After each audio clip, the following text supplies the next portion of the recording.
Bueno, muy buena. Ahí sí. Bueno, buenos días a todos. Hoy día vamos a conversar respecto a este paper que salió en agosto de este año en el Anesthesiology y se titula La seguridad y eficacia de la capsaicina para el tratamiento del dolor posquirúrgico, un ensayo clínico aleatorizado. Este paper fue portada del Anesthesiology del mes de agosto. También tiene su infografía y sacó una editorial también respecto a este trabajo. El principal autor es profesor emérito de anestesiología, es el doctor Stephen Schaefer, de la Universidad de Stanford. Actualmente es editor en jefe del ASA Monitor y fue editor en jefe de la anestesia analgesia por una década, del 2006 al 2016. Tiene más de 100 publicaciones en PubMed y es un peso pesado dentro de las publicaciones, sobre todo en el ambiente farmacológico. Para ir un poco más de lleno al trabajo, sabemos que el dolor postoperatorio, su manejo más óptimo todavía es una necesidad dentro del ambiente médico. Es una necesidad médica, de hecho, no satisfecha del 100%. Y para eso ya tenemos el concepto hace varios años de analgesia multimodal, que mezclamos varios fármacos dentro de la sopa, finalmente, pero uno de los pilares, sobre todo en el hemisferio norte, es el uso de opioides vía oral, cosa que no es muy habitual en nuestra práctica, pero en el hemisferio norte sí lo es. Y todos sabemos muy bien los efectos colaterales que estos tienen. Depresión respiratoria, náusea y vómito, y finalmente a largo plazo puede ser una puerta de entrada para que el paciente tenga fenómenos de adicción con respecto a estos fármacos. Entonces el pensamiento detrás de esto es dónde puedo tratar el dolor, y finalmente se ha pensado mucho en el origen del dolor, principalmente yendo hacia los targets de nociceptores, que son las fibras encargadas finalmente de transmitir la información dolorosa. Y acá tenemos las fibras A, delta y C. Otro punto a considerar dentro de la introducción es que no existe un analgésico local ideal que dure más de 48 horas. Eso actualmente. Y acá un poco me voy a salir del tema, pero la típica pregunta que uno se pudiese hacer, y es en relación también con este trabajo, ¿cuál es el ají más picante del mundo? Algunos datos curiosos al respecto. Yo no tenía idea, esto lo tuve que estudiar. El grado de picante se mide en unidades Scoville. Y el ají más picante del mundo es el Carolina Reaper. Este número de unidades Scoville representa el número de veces que tengo que diluir el ají en agua azucarada para que el picor se vaya. Finalmente esto es una medición subjetiva. ¿Ya? Entonces el Carolina Reaper, como les decía, que es el ají más picante del mundo, tiene alrededor de 2 millones de unidades Scoville. O sea, hay que diluirlo 2 millones de veces. Y específicamente la capsaicina, que es el fármaco que vamos a tratar en este paper, tiene unidades Scoville, el número de este es 16 millones. Ahora, ¿por qué es importante hablar de esto? Porque justamente hay un receptor específico, que es el receptor de potencial transitorio vaniloide tipo 1, o TRPV1, que actualmente se está llamando receptor de capsaicina, que justamente está ubicado en las fibras A, delta y C, que transmiten el dolor. La capsaicina, que había nombrado previamente, es altamente selectiva por este receptor, y su activación provoca el influjo de calcio y de sodio. Este influjo de calcio y de sodio, si nos vamos un poquito más específicamente a lo que pasa a nivel celular, provoca un periodo refractario de la neurona. Además, inactiva los canales de sodio voltaje dependiente, provoca la activación de proteasas y quiebre el citoesqueleto, y además, y una de las cosas principales, es que altera la cadena transportadora de electrones y por lo tanto hay disfunción mitocondrial. Todo esto lo vamos a ver en el siguiente video. Está la molécula de capsaicina, que se une al canal TRPV1 y provoca mayor influjo de calcio y de sodio. Y esto dentro de la célula provoca lo que le mencioné. Hay una alteración del citoesqueleto, una disfunción mitocondrial, y por lo tanto hay una inactivación de la célula. Hay una retracción de las fibrillas nerviosas.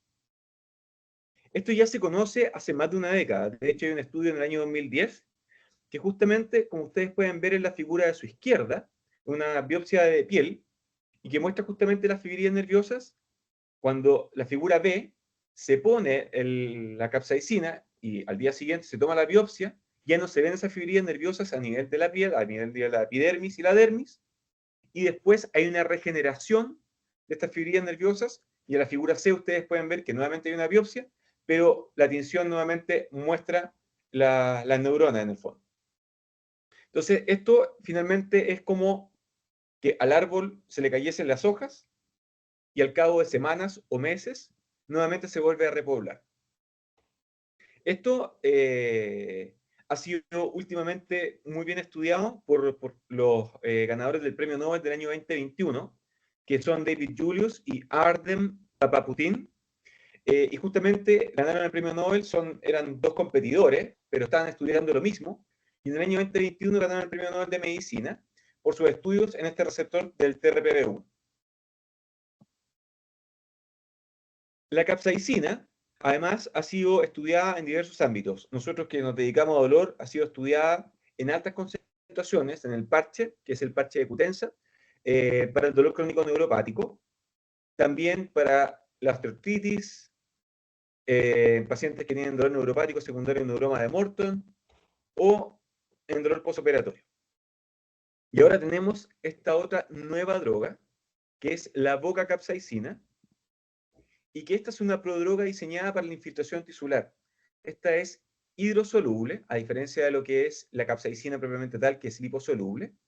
Y cuando se administra esta droga mediante la infiltración, esta prodroga en verdad, rápidamente hay una reacción molecular y esta prodroga pasa de vocacapsaicina a capsaicina en altas concentraciones. Ahora, entrando de lleno al estudio, el objetivo primario fue ver cómo afectaba la vocacapsaicina en dosis de 0,3 miligramos por ml en el alivio del dolor de los pacientes, y esto se midió con el área bajo la curva de la escala numérica del dolor en los primeros 4 días postoperatorios. Y los objetivos secundarios fue ver, eran 3. Los 2 primeros en relación con los opioides, era el porcentaje de pacientes sin uso de opioides en las primeras 96 horas y el consumo total de opioides en este tiempo. Y el tercer objetivo secundario fue ver el área bajo la curva ahora de la escala numérica del dolor, pero en el periodo de una semana, el dolor en reposo. Dentro de los materiales y métodos, este es un estudio fase 2, ¿ya? Para ver la eficacia de la droga. Recordemos que el estudio fase 1 es para ver la seguridad, ¿ya? En el estudio fase 2 ya se empieza a hacer estudio de eficacia. Y este fue un estudio multicéntrico, triple ciego, el investigador, el paciente y la persona que administraba la vocacapsaicina, que en este caso era el cirujano, en pacientes que se operaban de cirugía de ALUX. Se le autorizaron en 4 grupos. 3 grupos eran que se administraban distintas dosis de vocacapsaicina y otro grupo que era placebo. Ahora, uno se puede preguntar, ok, pero en el mundo me interesa saber efectivamente si es que los pacientes con alus valgus tienen un alivio del dolor o no. Probablemente esto no es un objetivo principal de estudio con respecto al dolor, pero justamente la cirugía de alus valgus es un modelo de dolor para el estudio del dolor agudo postoperatorio. Había sido previamente por muchos años la extracción de las muelas del juicio, sin embargo, esto no se extrapola al ambiente justamente quirúrgico. Pero sí lo hace la cirugía de ALUX para ver la efectividad o no de la droga. Y esto es porque esta cirugía es bastante dolorosa, nosotros la conocemos muy bien, los que nos dedicamos a regional, por lo menos lo que está escrito en la literatura es que tiene un dolor promedio de 4 a 7 por 48 horas como mínimo. Este fue un estudio que fue ingresado en Clinical Trials en el año 2018 y fue regulado con todas las normas de la FDA, que está encargada justamente de los estudios, en las fases de los estudios.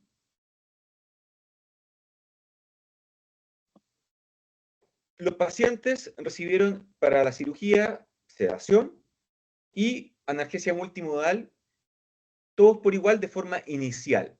Y acá este es un punto que es bastante importante a destacar.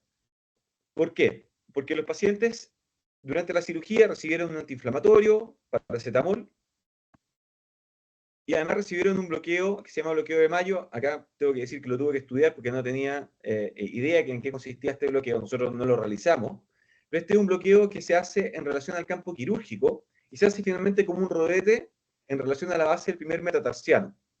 Y ellos administran 20-30 ml, 3 centímetros proximal al sitio quirúrgico. Y luego de avanzar la cirugía, ya casi terminando, el cirujano infiltraba 14 ml de poca capsaicina en distintas concentraciones que él no sabía, o placebo.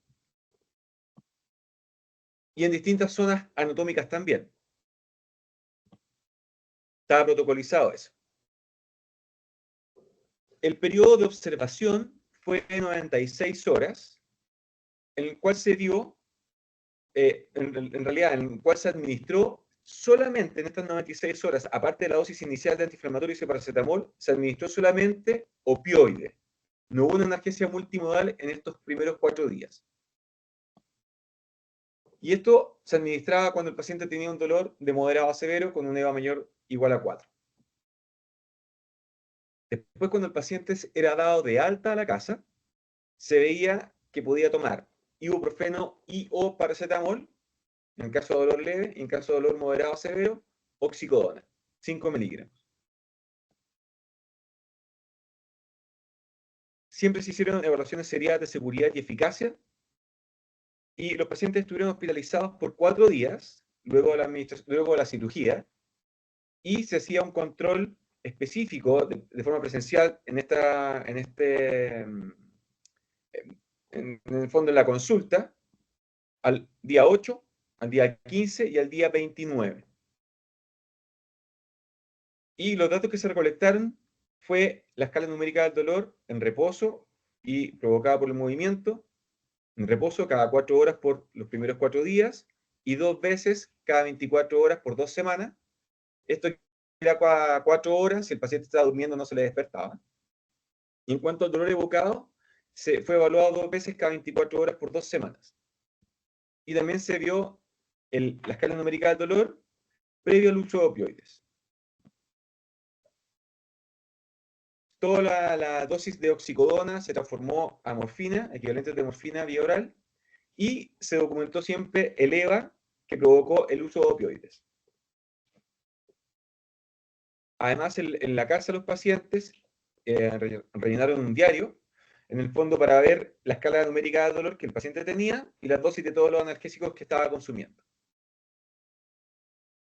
Con respecto al análisis estadístico, la principal variable de eficacia fue el área bajo la curva de las puntuaciones de dolor en las primeras 96 horas.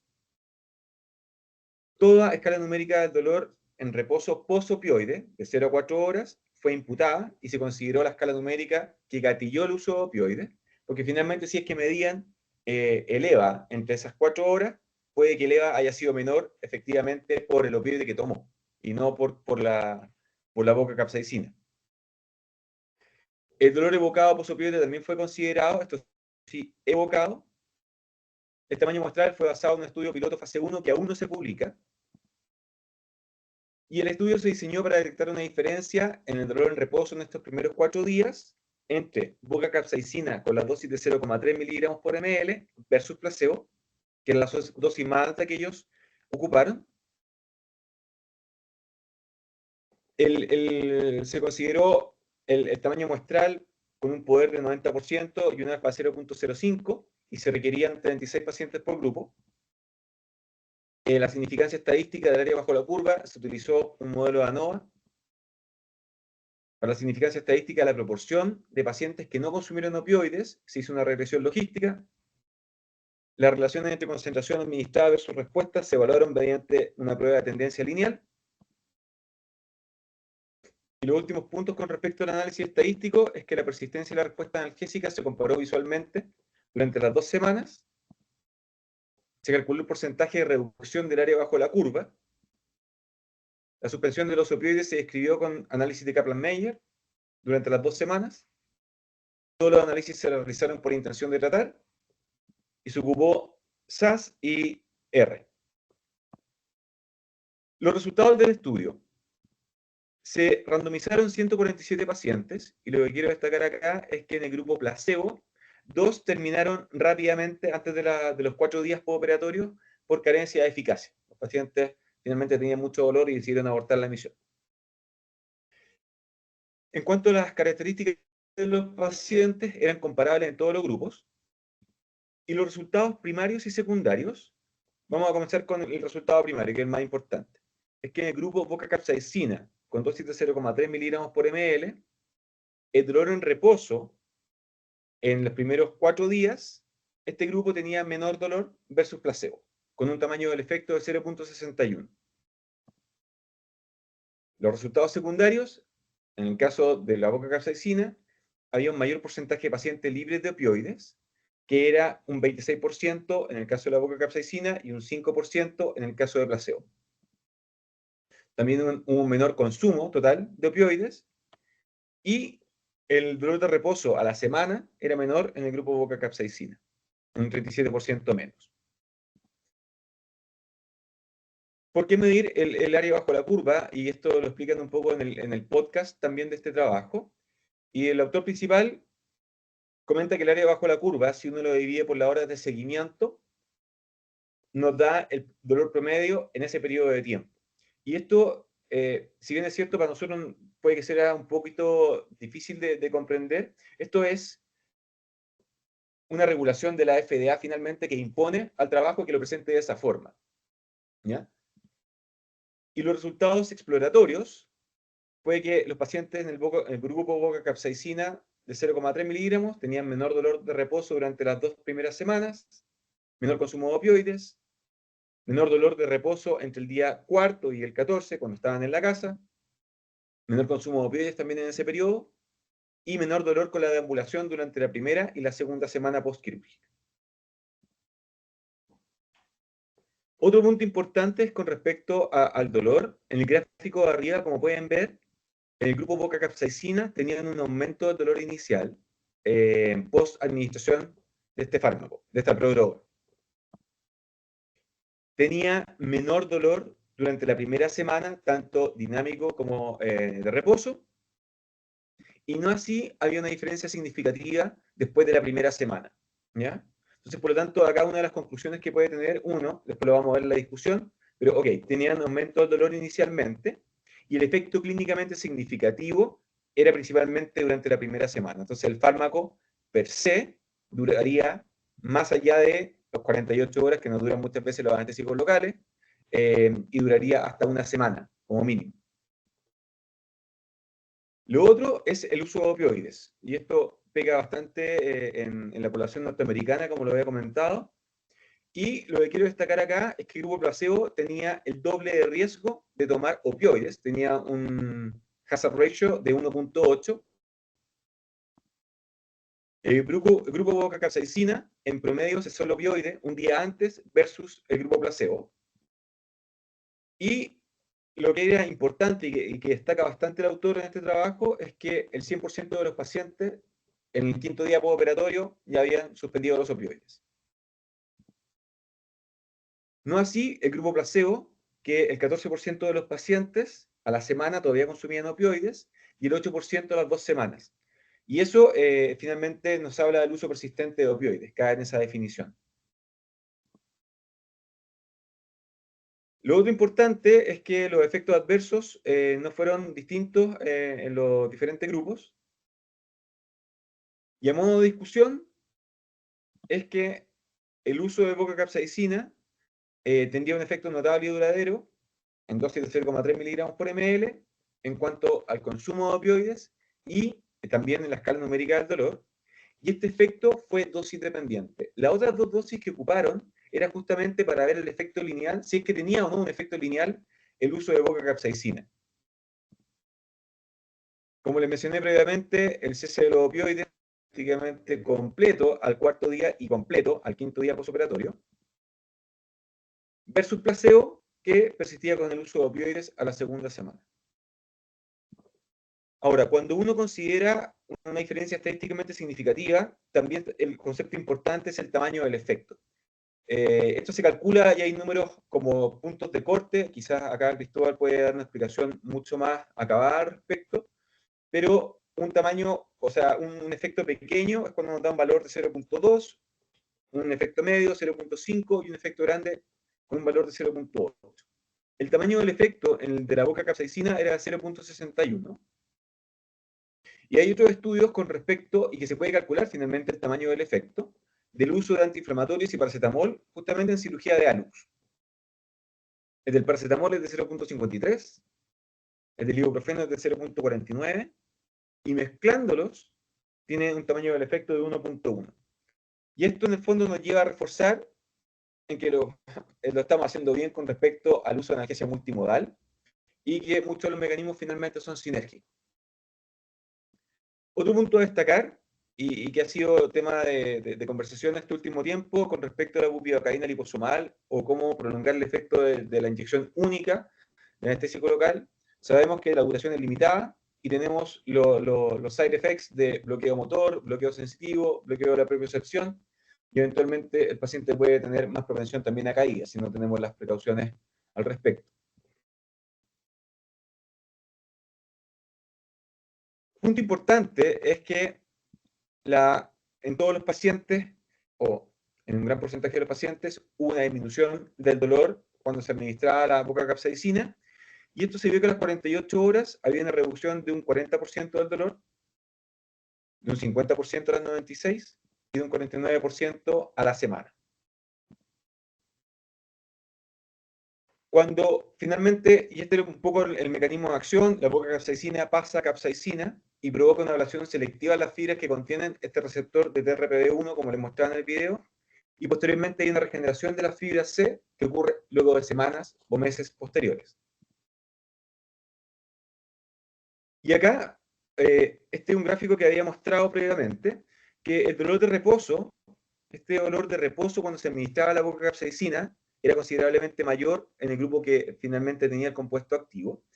Y eso está porque se está administrando picante, entonces justamente en la herida, sin lugar a dudas, duele. Y eso también uno lo ve inicialmente cuando uno pone los parches de capsaicina en los pacientes con dolor neuropático, les puede arder, puede haber enrojecimiento en relación a este.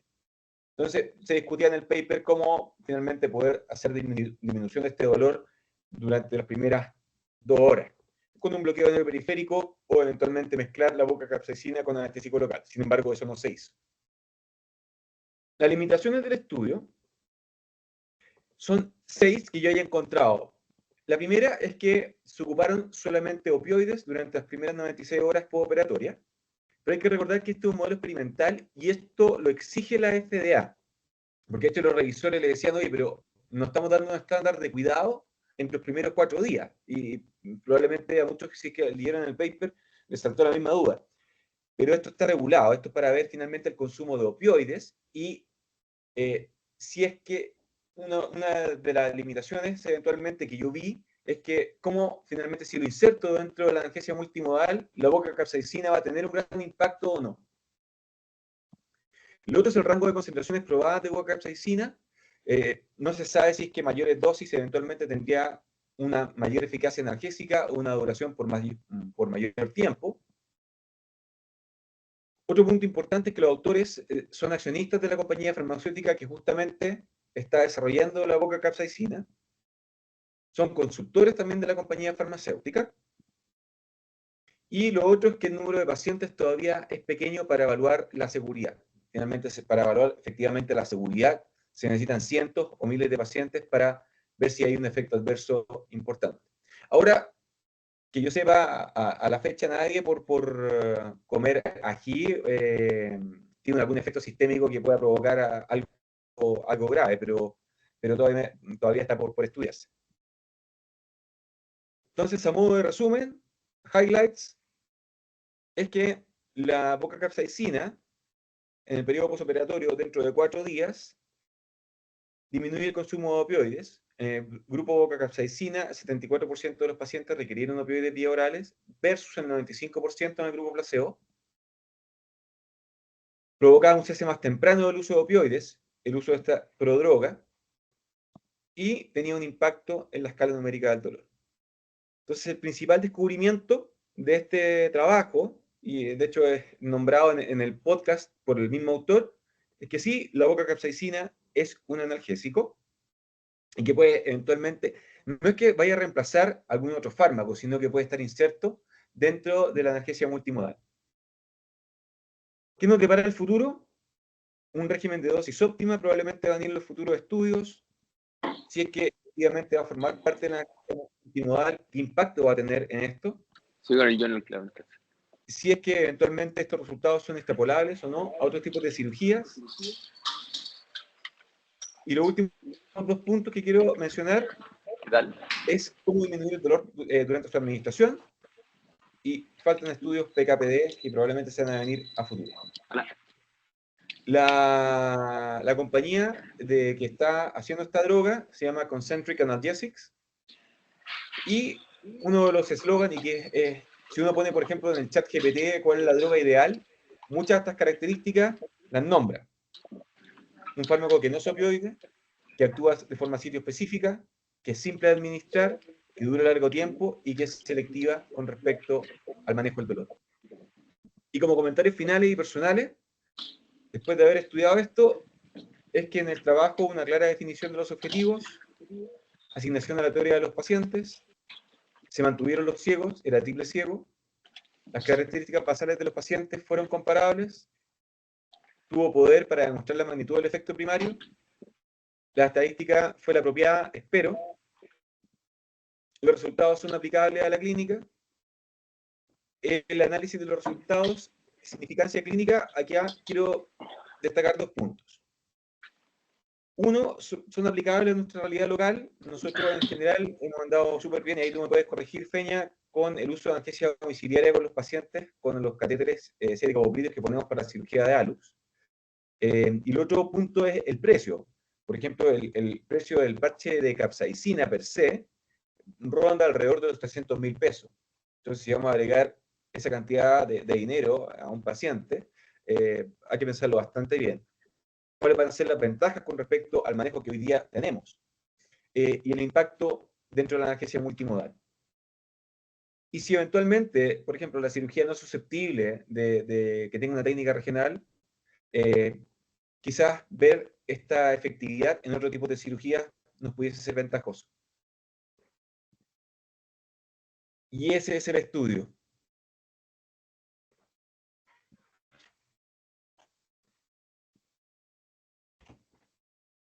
Si es que alguien tiene algún comentario al respecto, bienvenido sea.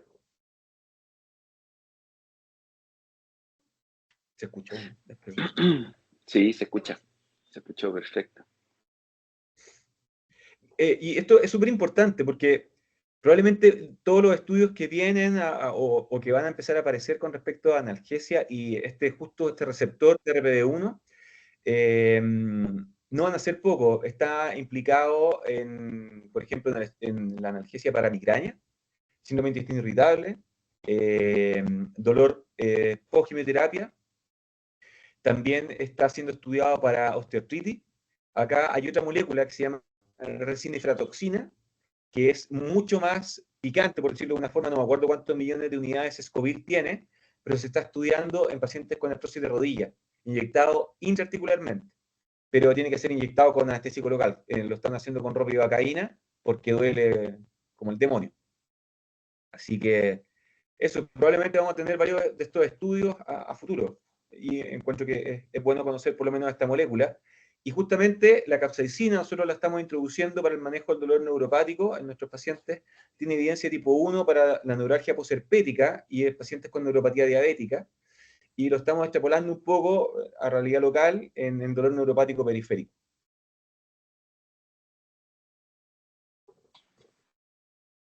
Hola. Hola, doctora. Oye, excelente presentación, muchas gracias.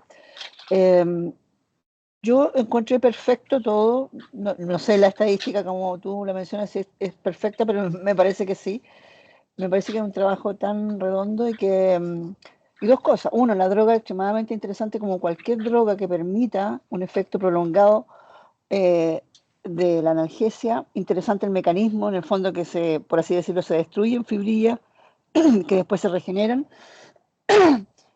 No sé si será el único mecanismo, pero aparentemente es el mecanismo. Eso lo encuentro súper interesante, pero también también podría ser que por ahí algunos pacientes, no sé, por ejemplo, un paciente que tiene neuropatía diabética, a lo mejor no son susceptibles de esto, estoy pensando.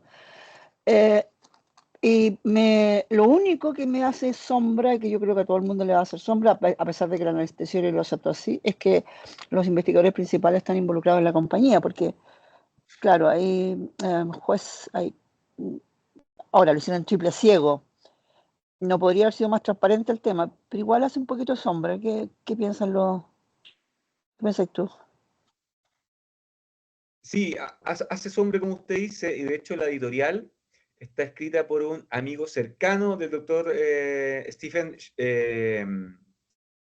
Schaeffer, que también trabaja en la Universidad de Stanford. Pero me pareció que el trabajo en sí fue súper transparente, como usted dice. Pero puede hacer ruido sin lugar a dudas que tienen intereses creados ahí. Peña. Sí, creo que es súper buena la presentación, Eduardo, y habla un poquito de algo a lo que probablemente no estamos muy acostumbrados, y es como el estudio como en fases más tempranas de la creación de una droga. Ya, y eso es re interesante, porque en general nosotros cuando vemos estudios de intervención, lo que estamos viendo son probablemente estudios más en fase 3 y eventualmente en fase 4, cuando ya han sido aprobadas, ¿ya? Y lo que plantea la Silvana es súper válido, pero a su vez, por otro lado, es complejo porque finalmente sin el desarrollo de los incentivos que evidentemente son económicos, detrás de todo lo que es investigación y desarrollo, no existirían drogas en la práctica, o la gran mayoría de las drogas, sino casi todas, no llegarían a puerto. Sin ir más lejos, no habríamos tenido vacunas de COVID, como para hacernos una idea, digamos, de la magnitud del impacto a nivel como de la salud mundial, digamos. Entonces, evidentemente ahí siempre está esto teñido por los intereses económicos que están detrás. Y la idea, de alguna forma, de las agencias regulatorias, entre ellas, obviamente, la FDA, que es como el señero de las agencias con su nivel más alto, es justamente evitar de que existan sesgos introducidos por el interés de lanzar una droga al mercado. Sin embargo, lamentablemente, aún con la existencia y el ejercicio que la FDA hace de regulación, siguen existiendo problemas recientemente de drogas o de dispositivos que han sido de alguna manera amañados en su aprobación por distintos como caminos un poquito heterodoxos dentro del sistema, ¿cachai? Entonces, yo creo que la prevención de la Silvana es súper válida. Yo creo que el diseño, de alguna manera, dado que lo que trata de hacer es FDA compliance, también, o sea, en el fondo cumplir porque tú para poder aprobar una droga tenés que enviar un dossier de evidencia que demuestra seguridad y efectividad en sus fases iniciales.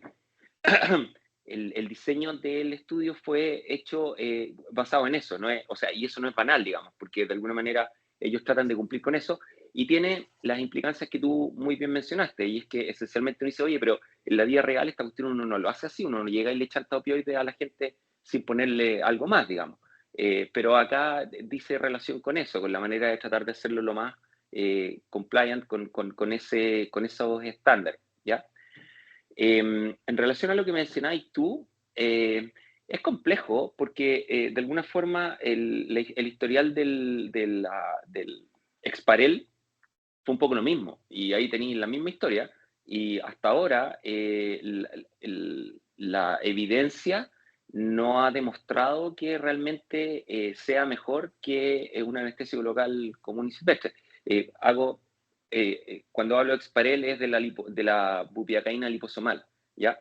Y ahí viene mi nota de cautela respecto a esto, porque yo creo que es evidente que en este trabajo fueron capaces de demostrar de que la droga es mejor que placebo, y eso no cabe ninguna duda.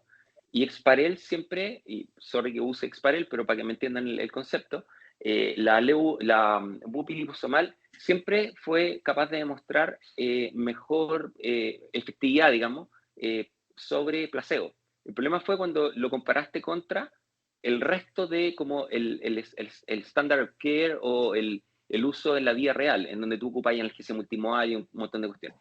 Y probablemente ahí el efecto se vuelve bastante menos dramático. En el caso de la bupi liposomal es inaparente, digamos, no hay diferencia. En este caso va a haber que verlo cuando tú lo compares contra analgesia multimodal como mucho más extendida y más como la entendemos nosotros. Y con los bloqueos de nervio periférico o la infiltración con anestésicos locales, etc. Ese es el siguiente paso, lo que no invalida necesariamente el trabajo ni dice que lo que están ellos contestando como pregunta de investigación sea erróneo, ¿ya? Así que a mí me parece que es un paso que es necesario darlo, es un paso intermedio, no agota el tema, pero que evidentemente me parece que va en la dirección correcta. Hay que mirarlo con cautela, sí, porque obviamente los conflictos de interés aquí son importantes. Y sorry lo extenso de mi intervención, solo para cerrar, esto además tiene un efecto que es súper relevante, porque en enero del próximo año entra como en ejercicio una ley en Estados Unidos que en el fondo bonifica en el pago por los seguros, Medicare, Medicaid, de toda intervención farmacológica o intervención terapéutica, digamos, que evite o prevenga la utilización de opioides en los pacientes. ¿Cachai? Que en el fondo lo que se busca es tratar de cortar un poco el tema de la epidemia de opioides y por lo tanto están favoreciendo que el sistema pague por las intervenciones que de alguna manera demostradamente sean capaces de ahorrar opioides. Y por eso están bupivacaína liposomal presionando y todas estas otras drogas van a harto push, digamos, por la aparición de esto, porque hay un sentido económico gigante, ¿ya? Porque en el minuto en que el seguro es el que te paga, ya deja de ser un problema para el paciente y por lo tanto los que pagan son las aseguradoras, ¿ya? Eso. Gracias por la presentación. Gracias, Feña.